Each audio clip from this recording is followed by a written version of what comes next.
காலம் மாறிவிட்டது.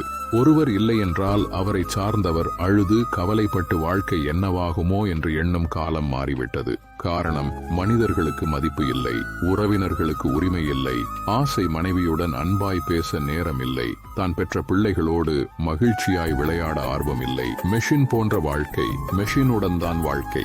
மனைவி இல்லை என்றாலும் பரவாயில்லை, மொபைல் இருக்கிறது. உறவினர்கள் இல்லை என்றாலும் பரவாயில்லை, பேஸ்புக் இருக்கிறது. நண்பர்கள் இல்லை என்றாலும் பரவாயில்லை, வாட்ஸ்அப் இருக்கிறது. அக்காலத்தில் கிடைத்த சந்தோஷத்தில் இப்பொழுது 75% சந்தோஷம் கிடைக்காத காரணம் மொபைல் தான். நாம் வாழும் வாழ்க்கை மிக குறுகிய காலமே. நேரத்தை மொபைல் என்ற மெஷினுடன் போக்காமல் சந்தோஷமாக வாழ வழி தேடுவோம். தேடுவது கூகுளில் அல்ல, குடும்பத்தார்களிடம் நண்பர்களிடம் பேசுவதின் மூலம், சிந்திப்பதின் மூலம், விளையாடுவதின் மூலம் நம் வாழ்க்கை சிறப்பாக இருக்கும். ஒரு நாளைக்கு 1 மணி நேரமாவது உயிரற்ற பொருட்களை தூக்கி எறிந்துவிட்டு உயிருள்ள பொருட்களுக்கு மதிப்பு கொடுப்போம். எப்போதும் போல ஃபார்வேர்ட் மெசேஜ் என்று அலட்சியப்படுத்தாமல் நம் வாழ்க்கையை அழகாக்குவோம். உன் வாழ்க்கை உன் மொபைலில் இல்லை, உன் அன்பு பேச்சில் இருக்கிறது.